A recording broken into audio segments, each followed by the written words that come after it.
So you know when you search on YouTube how to build a Rubik's Cube and the only results that show up are from paper Rubik's Cubes that turn awfully? Well, I've changed that because the cube that you're seeing right now is not an origami cube, but a plastic handmade one. If you wanna know how I did it, you only have to watch the video. The plan is as follows. We're gonna take some reference pieces. You can make your own out of clay, or you can copy another cube mechanism. In my case, I just wanted to make myself a second Ganex, so I decided to stick with it. Then you're going to plan the mold for each piece, without taking into consideration the core, the screws, the springs, or the washers. Then, we're going to make the molds for every piece using silicone rubber. Silicone is a liquid material which, when mixed with another material called catalyzer, hardens to make a rubber. When a piece is covered in silicone, you're essentially making a negative copy of the piece, which means that when you're casting a piece out of it, you will get the original piece. The two parts of the silicone are often called parts A and B. I will explain how to make the molds for the pieces later. We're then going to use either epoxy resin or polyurethane resin to cast the pieces out of the mold. Resin is liquid plastic that, when mixed with its part B, hardens thanks to the heat produced by the reaction of the two liquids. We're going to use this material to get the cast out of the molds. Finally, we're gonna sand down all the pieces one by one so that they fit together in order to be ready for painting and stickering. Okay, let's take my example with the GAN-X mechanism, which is a very complex mechanism, so you will have to make lots of molds. There are not only edges, corners, centers, and center caps, but also caps on the edges and on the corners. So what I did is I planned to do one part molds for every piece except the edges and the corners, for which I would do two-part molds. You're then gonna make a box where you will put your piece and pour the silicone. Before I show you how to make the molds, I will share some tips for working with silicone. When you make silicone, you have to be very precise. Let's say that your silicone is mixed 20 parts A by 1 parts B by weight. You have to do the best you can so that it matches that number. You also have to take into consideration the silicone's pot life, which is the time that you have to work with it. If the pot life has passed, the silicone will be too thick to work with. When you mix your silicone, you want to mix it for a minimum of 3 minutes, unless you bought a silicone with very low pot life. My silicone's pot life was pretty high, with about 30 minutes, so I typically mixed parts A and B for about 5 minutes. I also regularly scraped the bottom and the sides so that everything in the cup would be thoroughly mixed. If you have a vacuum chamber, it's a good idea to use it in order to get rid of air bubbles. When the silicone is cured, you can just split the rest of the cup you used to mix it in, and you can reuse it, so do not throw that cup away. You're not obligated to use gloves with silicone, as it's skin safe, but it is recommended. Okay, now that we're ready, let's make some mold. You're now seeing how the center cap was placed before pouring the silicone. Be careful to put it upside down, because if not, you will not be able to take the piece out of the mold unless you're a bit apart. You also don't want it to touch the wall, so if you can see it moving, try to move it back to place. The center was a bit trickier because I had to put it on the side, which I thought would be a problem when demolding, but it did not end up being too hard.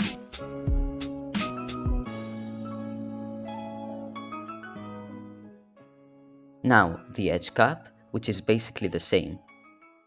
Then let's do the corner caps. At the beginning, I thought I could do the 3 connected pieces of the GAN-X at the same time, but that just didn't work out, so I had to separate them and do just one of the 3 pieces, putting it on its flat side, and then do more casts so that I could connect 3 little corner caps to make just one big one. Now that we've done all the easy work, let's get to the hard work, the 2-part molds for the edges and the corners. First, I put aside the magnet of the edge piece because it could cause some problems while demolding, but I didn't bother to take out the corner magnets. I then glued some tape on the openings of the edge piece where the magnets were placed before. As you can see, I connected the edge and the corner where they have a hole on the base of the piece so that I could put in them a lighter or a little piece of wood that would be connected to a piece of styrofoam attached to a double-sided tape. I know I put the edge piece with the magnet slots looking to the sides, but you should probably put them facing up and down.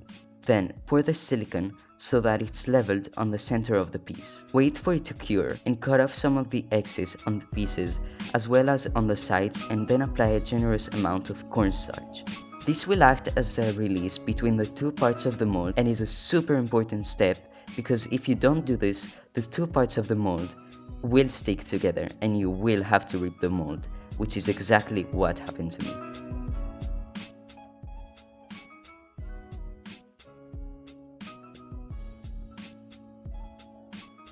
As you can see, the edge mold opened with just a little amount of force.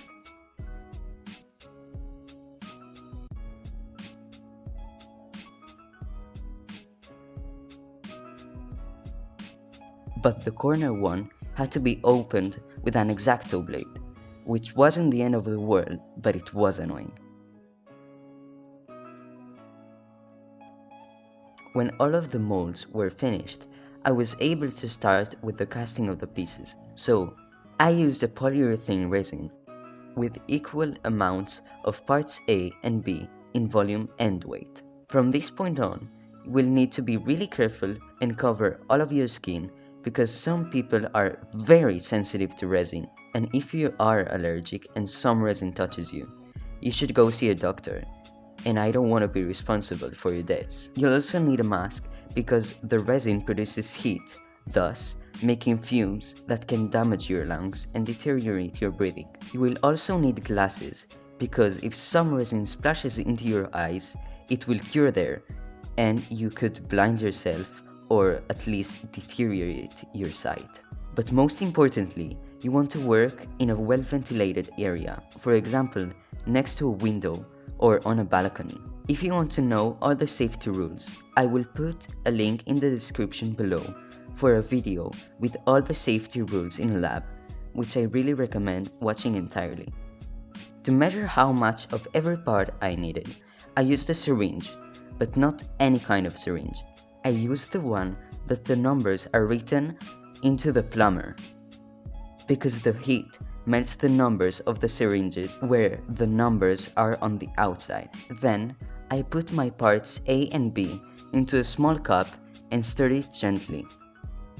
I used the technique called injection casting. This created pressure in the inside of the mold so that air bubbles would be more likely to escape. This is particularly useful with the edge and the corner molds. Talking about the edge and the corner molds, I also put them on pressure so that the two parts of the mold would stick together. I did this by putting a piece of wood on each side of the mold and connecting them with some rubber bands. However, you do not want to use too much rubber bands because this can deform the molds and make a deformed piece that will probably not be usable. These molds in particular, I squeezed them so that air bubbles would get out of the inside of the mold. I also put some extra resin from what I actually needed because it's easier to get rid of resin than adding it. For the other molds, I just laid them flat on the table and injected the resin into all of the holes that the molds had. My resin had a pot life of approximately 3 minutes, so I had to work very quickly. After about 30 minutes, I demolded the pieces, but this time can vary from resin to resin.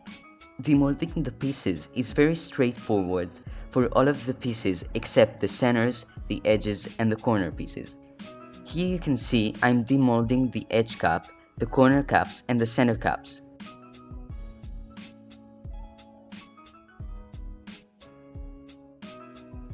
For the edge and the corner, you just have to slide one part of the mold out and be really careful with the other because it could break.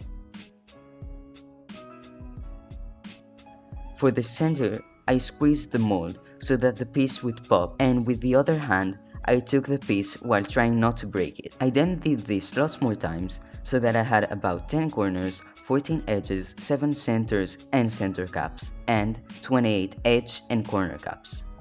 This is more than you actually need, but it's a good idea to have some extra pieces in case one piece breaks and you have to replace it. Finally came the longest part of the process, sanding the pieces, and believe me, it's not only the longest part, but also the most boring part, because while the resin and the silicone cured, you could at least do other things, but here, even if you played some videos, you couldn't watch them, so what's the point? Okay, now let's really get into the topic of sanding. Some safety rules first. Because you're sanding down the cured resin, you're going to create lots of dust, thus needing to put a face mask on. For extra safety, go to a well-ventilated area. You mainly want 3 types of sanding paper, a very rough one, a medium one, and a very soft one. You also want many types of files, but you mainly want small files.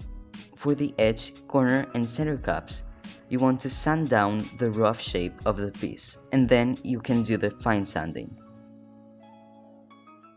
However, for the corner caps, there is an extra step. Because the caps and the corners do not fit, you need to get rid of the 2 pegs of the piece, as I'm showing on the video. This is caused by air bubbles where the 2 pieces needed to connect. This will force you to glue the 2 pieces. For the center, you only have to sand down the side that was on the outside of the mold, and you need to sand a little notch on the upper part of the same side.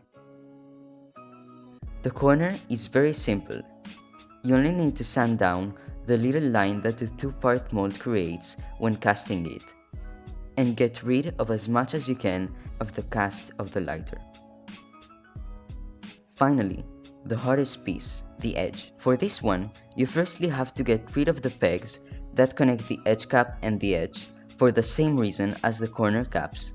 Then, you want to get rid of the casting of the tape that we glued on the magnet slots. And finally, the most frustrating part, getting rid of the resin on the tracks. This is very tricky because you have no space where to put the file to sand down the piece. After all that hard work, you're going to assemble the cube into a core with springs and screws. I used the Wayland dual adjustment set that came with everything I needed. I then screwed it very hard so that it would not move, and I prepared the pieces for assembly. I was not yet going to glue the caps to the pieces, but I was only going to tape them so that they wouldn't fall. I'm showing you now how I taped everything.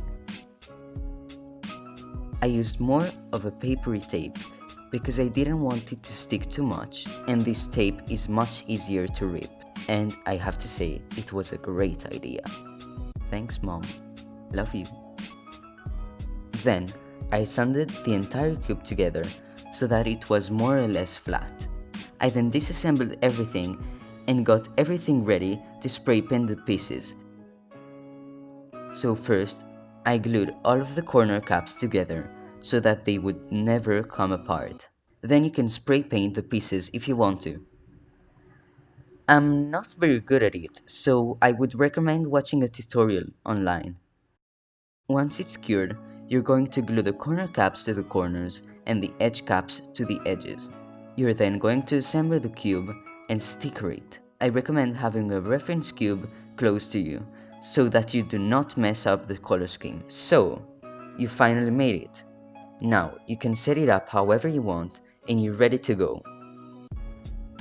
However, I have to say that my cube didn't come out as planned.